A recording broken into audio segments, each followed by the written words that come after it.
저는 일주일에 걸쳐 김기영 목사님의 말씀이 육신이 되어 우리 가운데 거하심에 라는 책을 읽었습니다. 읽으면서 이해하기 어려운 문장들이 많았습니다. 그러나 한 장 한 장 센터의 친구들과 함께 소리내어 읽으면서 어려운 부분은 센터장님께서 해석해 주시고 이해하기 쉬운 비유들로 설명해 주신 덕분에 책의 내용은 어려웠지만 그래도 조금이나마 이해할 수 있었습니다. 저는 17살이라는 나이에 집에서 가출을 한 후 방황하고 여러 가지 사건 사고들에 휘말려 보건과 경찰서를 들락날락했고 그 결과 저는 이 센터라는 자리에까지 와버렸습니다. 제 마음속에는 사고를 치면 안 된다. 집으로 들어가고 지금부터라도 마음 잡아서 선한 마음으로 살자 라는 좋은 마음과 학생의 나이에 이러면 좀 어때? 집에도 들어가기 싫은데 대충 지내다가 보면 어떻게든 되겠지 라고 생각하는 죄를 짓는 것에 대해 아무런 죄송스러운 마음도 없는 나쁜 마음으로 기울어져 착한 마음에게는 무관심하며 살아왔습니다. 센터에 들어오고 난 후에도 저는 제가 한 짓에 대해서는 반성하고 후회하며 생활하였지만 한 번도 내가 무슨 마음에게 더 기울어져 있었는지를 생각해 본 적이 없었습니다. 그러다 문득 이 장 나를 찾아서 라는 장을 읽었습니다. 손자는 할아버지에게 할아버지 제 안에 나쁜 검은 개와 착한 흰 개가 같이 살고 있어요. 두 개가 싸우면 어느 개가 이길까요? 물었습니다. 할아버지는 대답했습니다. 네가 밥을 주는 개가 이긴단다. 내 안에서 천사 같은 위대함과 짐승 같은 비참함이 서로 싸우고 보채고 아우성칠라치면 인정하라. 내 안에 두 욕망이 공존한다는 것을. 허나 선택하라. 내 안에 천사를 말이다. 라는 내용의 글이 있었습니다.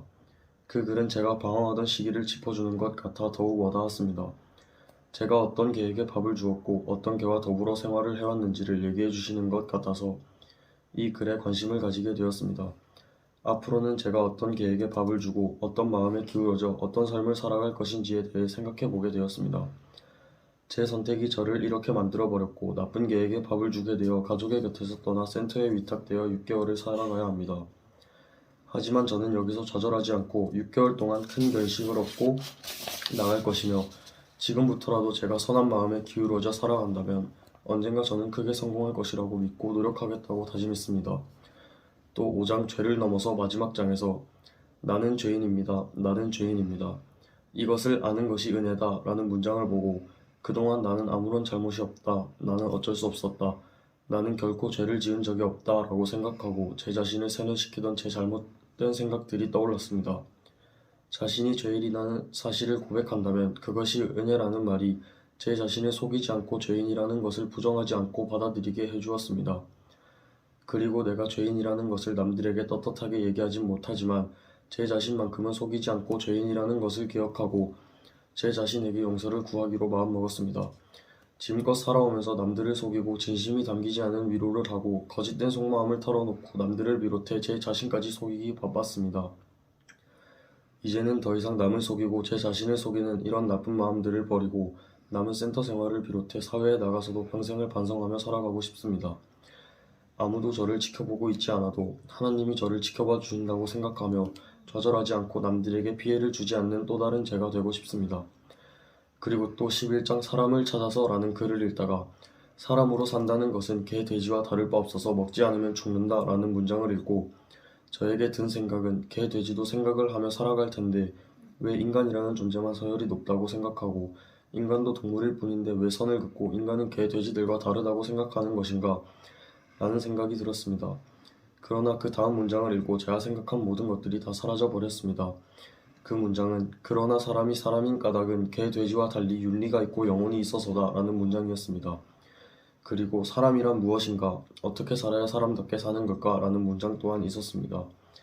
이 글을 보고 저는 또 생각 속에 빠졌습니다. 내가 마음속에 악한 개를 제어하지 못해 신중하게 생각하지 못했고 남을 배려하고 경청하고 감사함을 느끼지 못했다는 것이 떠올랐습니다. 그래서 제 생각 속에는 동물과 사람은 크게 다르지 못하다고만 생각했었던 것 같습니다. 책을 읽으며 제 잘못을 반성하고 후회하고 앞으로 어떻게 살아갈지에 대해 생각해 볼 수 있었습니다. 그리고 김기현 목사님의 과거 이야기들과 독서 감상문들을 읽으며 책에서 보았던 내용들을 요약하시고 목사님이 책을 보고 느끼신 것들과 책을 읽는 독자들에게 좋은 깨달음과 해결 방안을 주시는 게 너무 좋았습니다. 또 11장 안에 신이 없다면 모든 것이 허용된다 라는 글을 읽었습니다. 저 짧지만 강력해 보이는 글을 읽고 저는 모든 것이 허용된다는 게 결코 자유를 준다는 말이 아니라고 느꼈습니다. 신이 존재하지 않았다면 지금 우리의 삶은 엉망일 것이고 의존할 것 없이 살아가고 있을 거라는 생각이 듭니다. 신이 없다면 길가에 보이는 꽃도 나무도 말끔하게 입고 다니는 사람들도 없을 것 같았고 법과 균형들이 존재하지 않아 모두가 사는 건지 죽은 건지도 모르게 재미조차 없이 살아갈 것입니다. 신이 있기에 매일 아침 상쾌하게 눈을 떠 햇빛을 받으며 밖을 나가 버스도 타고 행복해 보이는 사람들도 만나고 평온하게만 살아갈 수 있다고 생각합니다. 물론 지금도 불행한 사람들도 있을 것이며 살고 싶어 하지 않는 존재들도 있을 것입니다. 그러나 우리가 사는 세상 속에는 신이 있기에 언젠가 모든 사람들이 구원받을 수 있을 것이라고 믿습니다. 김기현 목사님께서는 사랑이 있는 곳에 사람도 있고 사람이 있는 곳에 사랑이 있다. 하나님은 사랑이시다. 사람도 사랑이다. 삶도 사랑이다. 사람은 사랑이다. 사랑해야 사람이다. 라고 말하셨습니다. 하나님을 사랑하고 모든 사람을 사랑해야 그동안의 죄를 씻어내고 구원받을 수 있다고 생각합니다. 그 중에서도 특히 사랑은 사람이다 라는 말이 제 마음속에 들어왔습니다. 어머니, 아버지 하나님이 저를 진심을 다해 사랑해 주시고 보살펴 주시고 지켜봐 주셔서 내가 이렇게 살아간다는 것에 감사함을 느끼며 살아갈 수 있다는 것이 너무나 좋게 다가왔습니다. 또 12장 어머니 하나님을 찾아서 라는 장의 마지막 장에서 꽤나 잘못한 것이 많은 나를 아무 말 없이 안아주시는 하나님을 만나고 나 아닌 남을 있는 모습 그대로 품어주는 하나님의 사랑으로 한층 발돋움할 수 있으리라 라는 글을 읽었습니다. 제 악한 마음을 보시고도 아무런 탓도 하지 않으시고 이유도 묻지 않으시고 안아주시는 모습이 마치 어머니가 저를 생각해 주시는 마음처럼 느껴졌습니다. 그리고 나 아닌 남을 있는 모습 그대로 품어주는 하나님이라는 문장에서 처음엔 내가 아닌 다른 모든 사람들도 품어주시는 거라고 생각했지만 돌이켜 생각해보니 내가 생각하는 내가 아닌 다른 사람의 모습 같다고 느껴지는 내 내면의 다른 모습도 아무 말 없이 안아주신다고 느껴졌습니다. 평소와 다르게 행동하고 말투도 눈빛도 다르지만 그 모습 또한 나 자신이라고 생각이 들었습니다. 저는 제 내면에서의 다른 모습이 나오려고 하면 그것은 마치 내가 아닌 것처럼 막고 부정하고 제 내면 안에서 싸웠습니다. 그러나 이제는 그럴 필요 없이 내 모든 면을 사랑하고 내 부족한 점들과 나에게 마음에 들지 않는 모습들도 아껴주고 사랑하며 같은 존재라고 생각하고 아껴주고 싶다는 생각이 들고 저에게 꼭 필요한 위로들과 그에 맞는 대답들을 들을 수 있을 거라고 생각이 많이 듭니다. 왜 나는 내 모습들을 사랑하지 못했을까? 왜 나는 내 다른 모습을 스스로 깎아내리고 싫어했을까? 라는 생각들이 쏟아져 나왔습니다. 그리고 또 저는 어렸을 적에 부모님이 저에게 공부 좀 못하면 어때? 착한 사람으로만 컸으면 좋겠다 라고 말씀해 주셨던 기억들이 납니다. 먼저 저는 성인이라는 단어와 어른이라는 단어는 같으면서도 너무나도 다르다고 생각합니다. 성인이라는 단어는 만 18세 이상의 20대부터와 평생을 말하는 것 같고 어른이라는 단어는 부모님의 보호막을 벗고 학생 때와 달리 더욱더 성장지고 성숙해지고 자신의 행동을 책임질 수 있고 누군가 말하지 않아도 자신의 행동을 주의하고 신중하게 할 수 있을 때 그때가 비로소 어른이 되는 것이라고 생각합니다.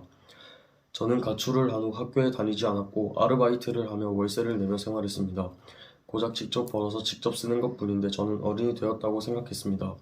힘들었던 생활들을 한 뒤 어른이 되지 못했다고 느꼈을 때 저는 어른같이 보냈던 시간들을 생각하며 어른은 좋지 못한 것이다 라고 생각이 들었고 어른이 되기를 싫어했습니다. 그러다 문득 15장 사회 참여의 영성을 찾아서를 보았습니다. 그 장에서 신앙은 성공이 아니라 성숙을 추구한다. 그렇다면 성숙이란 무엇일까? 균형이다. 라는 문장을 보았습니다. 성숙이란 균형은 성숙이라는 말인데 내가 가출을 한 것이 나를 이렇게 만든 원인이라고 생각이 듭니다. 지금 내가 살고 있는 삶은 내가 살았던 삶들은 다 누군가가 정해주거나 시켜서 한 게 아닌 내 자신이 만들어서 살아온 내 길이라는 생각이 들었습니다. 또 이 길은 내가 원해서 내가 걷고 싶어서 걸어온 삶이라는 생각 또한 함께 했습니다. 성숙은 균형이다 라는 말은 저에게 할 수 있는 정답을 말해주는 것 같았습니다. 2장 나를 찾아서에서 읽었던 내용처럼 제 안에 있는 착한 개와 나쁜 개가 균형을 이뤘더라면 흰 개가 검은 개에게 지지 않도록 내가 동등하게 밥을 줬더라면 그 균형이 맞았더라면 내가 더 성장했을 거라는 생각이 들어 아쉽고 왜 그땐 이런 생각을 하지 못했을까 하는 생각이 듭니다. 하지만 지금이라도 제가 더 성숙해지고 균형을 맞추어 살아간다면 제가 그 누구보다도 더 성숙해질 수 있는 기회라고 생각합니다. 저는 분명 좋은 일을 해서 청소년 회복센터에 들어오게 된 것은 아니지만 청소년 회복센터라는 이름에 걸맞게 생활하면서 회복되고 변화된 모습으로 부모님 곁으로 돌아간다면 저를 비롯해 부모님 또한 행복할 것이라고 믿습니다. 아버지, 어머니, 아들로 태어나서 한 번도 자랑거리가 되어본 적이 없었고 한 번도 좋은 모습을 보여드리지 못해서 너무 제 자신이 초라해 보입니다. 말씀이 육신이 되어 우리 가운데 거하심에 라는 책은 각기 다른 주제와 다른 말씀들이 많아서 읽으며 여러 가지 생각들을 해볼 수 있어서 너무 좋았고 참고해야 할 점들과 고쳐나가야 할 이유들과 방법들을 알게 되어 너무 좋았습니다. 또 이어서 16장 투표의 영성을 찾아서의 마지막 장에서 우리가 기다려온 인물은 바로 우리 자신입니다 라고 말을 해주었습니다. 지금껏 나 자신이 그렇게 바래오던 사람은 바로 저였다고 생각이 들었습니다. 저를 위로해주는 친구나 연인이 필요했던 것이 아닌 제 자신에게 제 이야기를 풀어나가고 제 마음속에서 나오는 진실된 생각들이 바로 제 자신을 위로할 수 있다고 생각했습니다. 토끼와 거북이의 달리기 경주라는 동화책에 관련된 출처모를 명언을 하나 알고 있습니다. 그 명언은 제 좌우명에 가깝기도 하고 너무 마음에 드는 글이라서 머릿속에서 잊을 수가 없습니다. 그 말은 토끼는 상대를 보았지만 거북이는 목표를 보았다라는 말이었습니다. 저는 그동안 토끼가 되어 상대와 경쟁만 할 줄 알았습니다. 토끼가 그랬듯 항상 경쟁에서 지기 마련이었습니다. 상대보다 뒤에 있을 때는 미친 듯이 달려나갔고 상대보다 앞에 있을 때는 자만하며 상대방을 낮춰서 봤습니다. 그래서 항상 토끼의 입장이 되어 경쟁을 했을 때에는 지기 마련이었습니다. 그러나 이제는 거북이가 되어 조금은 느리지만 제가 원하는 꿈으로 한 걸음 한 걸음 멈추지 않고 나아가고 싶다는 생각이 듭니다. 거북이는 토끼를 이기는 것에 집중하지 않았고 치더라도 늦더라도 운동장의 끝을 보며 쉬지 않고 달렸습니다. 그냥 동화책일 뿐이지만 그 당시에는 몰랐지만 지금은 제 우상이 되어 거북이를 부러워하고 있습니다. 저도 목표를 끝까지 보고 달려 제가 원하는 제 삶을 늦게라도 만들어가고 싶습니다. 일주일 동안 책을 읽었습니다. 그리고 일주일이 넘는 시간 동안 독서 감상문을 작성했습니다. 읽으면서 수많은 생각들과 교훈들을 얻을 수 있었습니다. 김기영 목사님의 말씀들이 제 마음속에 전달이 잘 되는 것 같아 밝은 마음으로 읽을 수 있었습니다. 제가 이 센터에 오지 않았다면 김기영 목사님의 책 말씀이 육신이 되어 우리 가운데 거하심에 라는 책을 읽을 기회가 없었을 것입니다. 저는 사고를 치고 방황했던 것에 대한 후회는 있지만 센터에 들어와 6개월을 지나게 된 것에 대해서는 감사함을 느끼고 있습니다. 제가 여기서 얼마나 바뀌고 또 얼마나 성장할지 아무도 모릅니다. 6개월이라는 짧다면 짧고 길다고 느끼면 긴 생활을 앞으로도 성실히 해가며 많은 책을 읽을 것이며 퇴소 후에도 책을 읽는 버릇을 들여 많은 작가님들의 많은 말씀들을 읽고 기억할 것입니다. 센터 생활을 하며 김기현 목사님의 추천책 공고한 날에는 생각하라 라는 책도 꼭 읽어보고 감상문 작성도 해보고 싶어졌습니다. 지금껏 살아오면서 독서 감상문을 제대로 써보았던 적이 없지만 어머니에게 독서 감상문을 일주일 넘게 써오고 있다고 말하니 제 마음가짐이 많이 바뀐 것 같다고 좋아하셨습니다. 그런 어머니의 기대를 이제는 더 이상 깨지 않고 어머니께 좋은 소식들만 전하고 싶어졌습니다. 어머니, 아버지, 하나님, 더 이상 믿음을 깨는 행동을 하지 않고 실망시키지 않겠습니다. 책을 선물해 주신 김기영 목사님과 청소년 회복센터를 만들어 저에게 새로운 경험을 하게 해주신 천종호 판사님과 저를 아들처럼 돌봐주시는 센터장님께 감사드립니다. 마지막으로 저를 믿어주세요. 앞으로는 균형을 맞추어 성숙해지는 과정을 직접 두 눈으로 확인하실 수 있게 생활하겠습니다. 감사합니다.